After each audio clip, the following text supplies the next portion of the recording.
Hi everyone. Today I'll be looking at mixture and its use in the opening of Mozart's String Quartet number 19 in C major, the so-called Dissonant Quartet.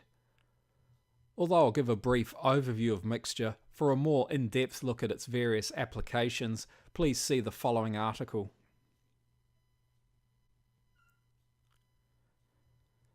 Mixture is the process where notes and chords from one key are used in its parallel key. For example, a chord may be taken from a minor key and used in its parallel major, or from the major and used in the parallel minor. Although mixture may be found in both major and minor keys, it is more common in major. There are three types of mixture. Simple mixture, where a note or chord is taken from the parallel key. When a chord is used, it is also known as a borrowed chord. Common examples in a major key include the diminished supertonic, minor subdominant, and major triad on the flattened submediant. Secondary mixture occurs when a triad is altered, and this alteration is not achieved through simple mixture. In other words, the triad is altered without using notes from the parallel key.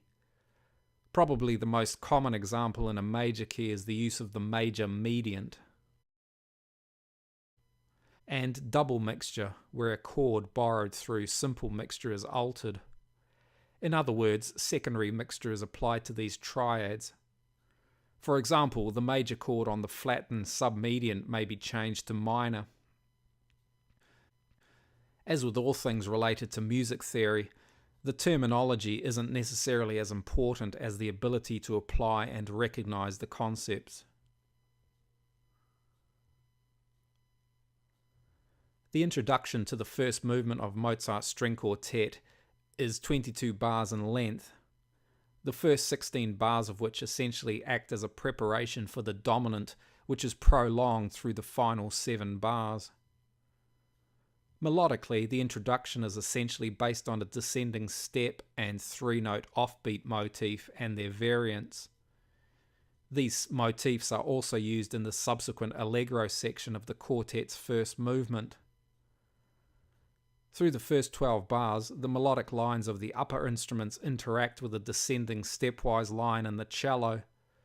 It is the combination of these two elements and Mozart's use of non-harmony notes and mixture which create the dissonance referred to in the quartet's epithet. The descent in the cello also allows these bars to be repeated a tone lower here. The same descent is again used here, but is an octave higher and is used over a much shorter metric distance. Through these bars, typically the outside parts move structurally in sixths, which are then decorated with suspensions to add further dissonance. Throughout the initial 16 bars, despite inclusion of a number of non-diatonic elements, Mozart anchors the work in C major by spacing the key's primary triads through the initial 8 bars, and by using C major's dominant, submediant and tonic harmony leading towards the prolonged dominant beginning in bar 16. Through the initial 8 bars, C major's dominant and subdominant are also preceded by secondary 2/5 progressions from their parallel minor keys, and are both then prolonged by neighbor chords.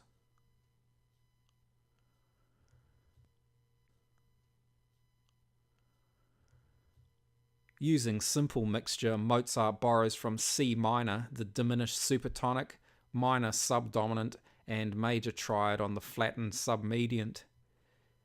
He also borrows the less common minor tonic and major triad on the flattened mediant. C minor's minor dominant and major triad on the flattened leading note are also borrowed, and through double mixture are altered to form a first inversion G-flat major and a B-flat minor triad. To fit with the relevant note in the cello's descent, these borrowed chords are used in either root position or first inversion.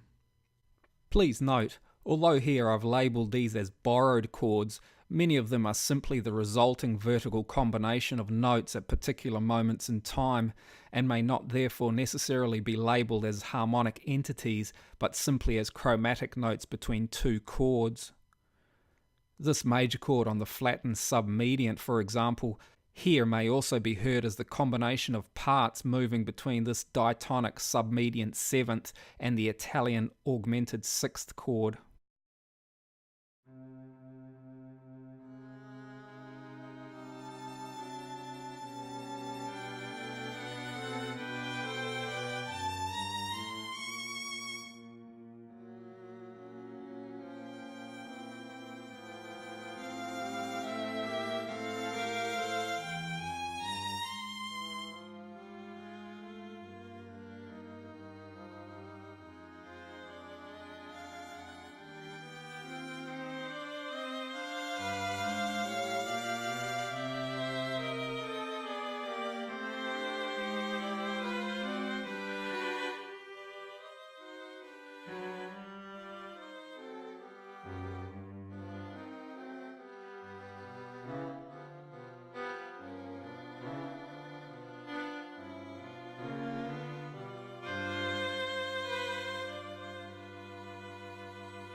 I hope you found this useful. Thanks for watching. See you next time.